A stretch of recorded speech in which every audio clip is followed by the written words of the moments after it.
How do you feel about your work? I want to share this devotional with you, and maybe it will give you some perspective on how we should view our work. Ever since Adam and Eve ate the forbidden fruit, work has been arduous and difficult. Genesis 3. As we saw yesterday in Genesis 2, work is not inherently bad. It was designed by God to be an act of worship and a meaningful way for humans to glorify God and serve others. In a fallen world, it can be difficult to see the goodness, meaning, and eternal significance of our work. I doubt many of Casper Ten Boom's neighbors saw his work as particularly meaningful. As his daughter Corey remembers in her book, The Hiding Place, for more than 60 years, Ten Boom went to work every day as a thoroughly ordinary watchmaker and shopkeeper. But while Ten Boom's work may have appeared as monotonous as a ticking timepiece, he was a man who loved his work and saw it as a calling from God. Using his watch shop as a means of serving his neighbors and discipling his employees.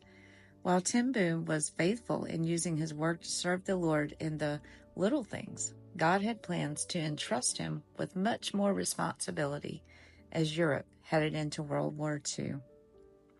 Listen to this.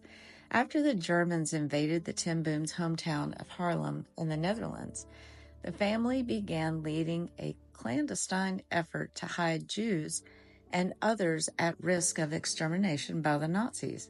Ten Boom's unassuming watch shop quickly became the front door for the anti-Nazi underground network in town. Used to smuggle food and other supplies to the Jews hiding in the Ten Boom's home behind the watch shop.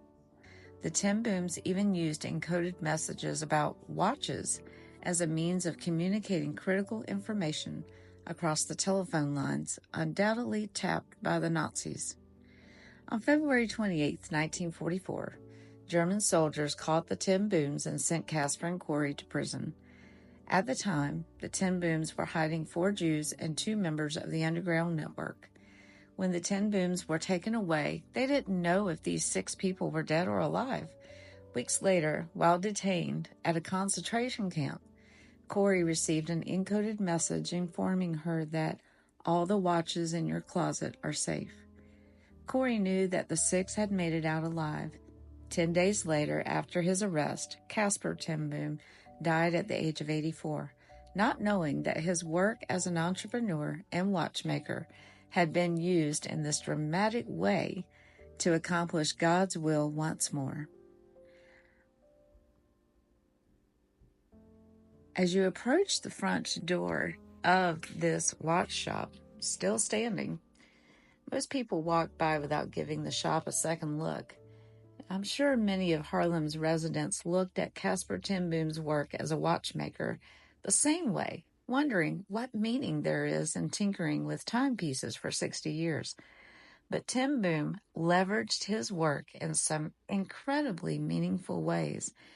And while our stories will almost certainly not be as dramatic as Ten Boom's, the fact is that as we embrace God's call to create on our lives, He will use our work in ways we can't even imagine to accomplish His will.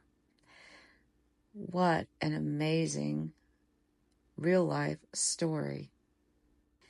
How can you envision God using your work, your ordinary work, to further the kingdom today? Drop a comment below and let us know, how has God used your ordinary job to help other people? Be blessed.